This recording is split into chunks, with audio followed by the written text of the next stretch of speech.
Hi everybody and welcome to another episode with the Anxious Resistance. Today I'm going to be talking about CBD or cannabidiol. Cannabidiol is an extract and it's one of the main chemicals that comes from cannabis. It works in combination with the THC to kind of create that effect that people get from smoking marijuana and things, but the CBD isolated by itself does not create a high. And there's a lot of new information that's coming out about this, especially since it's been legalized in a lot of states. CBD in most places in the United States, I believe you can just get at your local CBD store. THC, on the other hand, is only allowed in certain states recreationally, but CBD has been shown to have all kinds of positive effects in itself. What we're talking about specifically with the CBD today is that it's used for anxiety, and there's a lot of proof and evidence out there that this is an effective treatment. So CBD actually has a similar mechanism of action to that of buspirone, which is another medication I talk about, which I'll link the video up here. But buspirone has been used for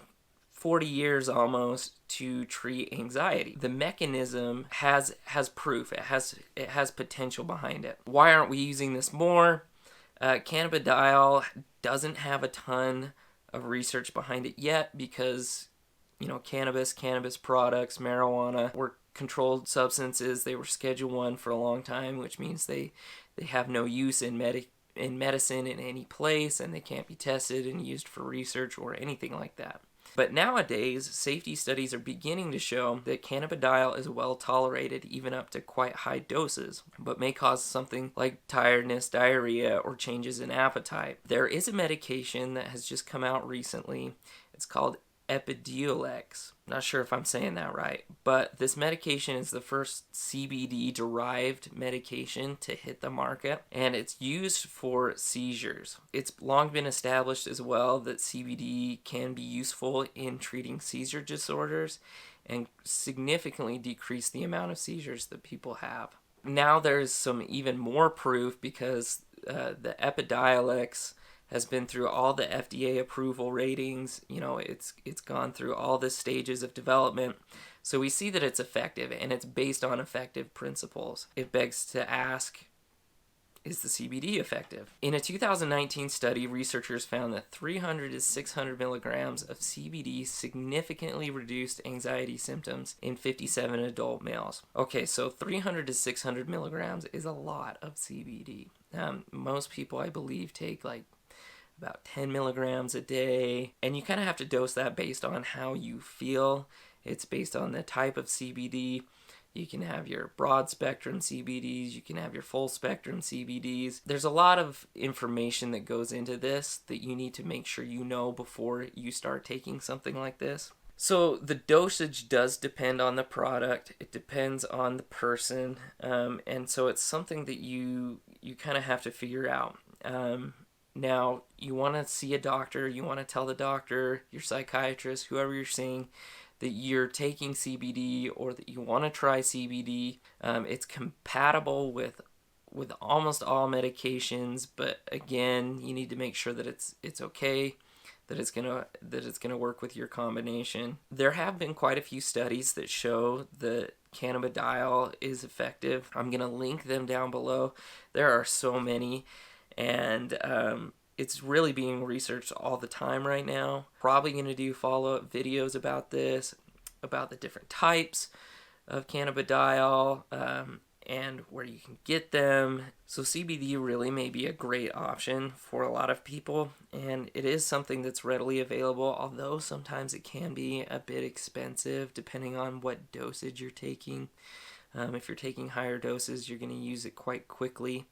And it is going to cost some money, upwards of, $100 a month or so but if you're taking these really, really high doses, which honestly I don't recommend, don't take 300 to 600 milligrams of CBD, especially on your first day. You'll probably end up just sleeping the entire day.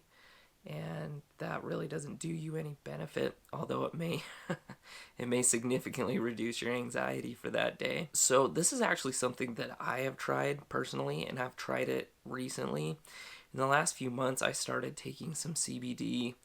It's legal in the state that I live in. It's easy to get. I had to do a little research about it and to figure out what kind of dosing works. And, for the most part, I consider myself to have, moderate anxiety. And at times maybe it could be severe. But I wanted to give this a try. There've been some changes in my life, and I've had some anxiety resurgent a bit. And so I thought, what's something that I can go try? I can go out and kind of figure out for myself, using my education and my background, to do something to help relieve my anxiety. So I tried some CBD.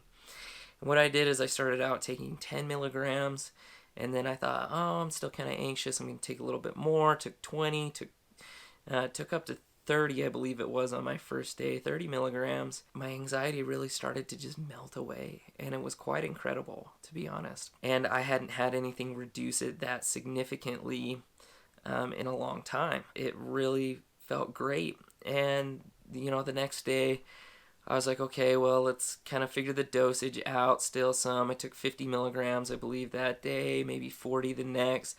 And ultimately what I settled on is about 30 milligrams a day is about right for me.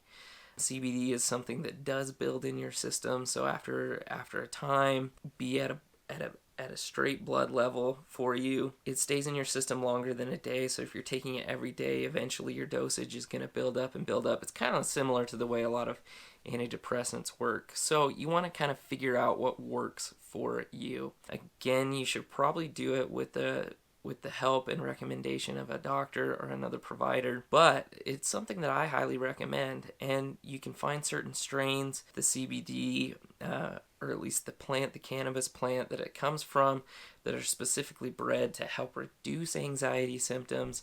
And those are the ones that I would recommend the most. Personally, I'm not a big believer in THC. I think in a lot of ways, people just use it to get high, which ultimately is an escape from whatever you're feeling. And it's like turning to alcohol or alcoholism or something else like that. So I recommend you stay away from the THC side of things, but the CBD is certainly worth a try, and it's certainly worth looking into and having more research behind. But I personally highly recommend it. I don't have a specific brand or anything I can recommend to you other than get it from a reputable source, get it from somewhere that you think is not going to rip you off or give you the wrong kind of product or an impure product. So make sure you do your research in your area when you're trying to find something. Thank you guys so much for watching this video. If you enjoyed this content, like the video, subscribe to our channel for more. We're here to help. We're here to educate. Thank you so much for watching, and check out those articles down below about CBD and why it works. Thank you.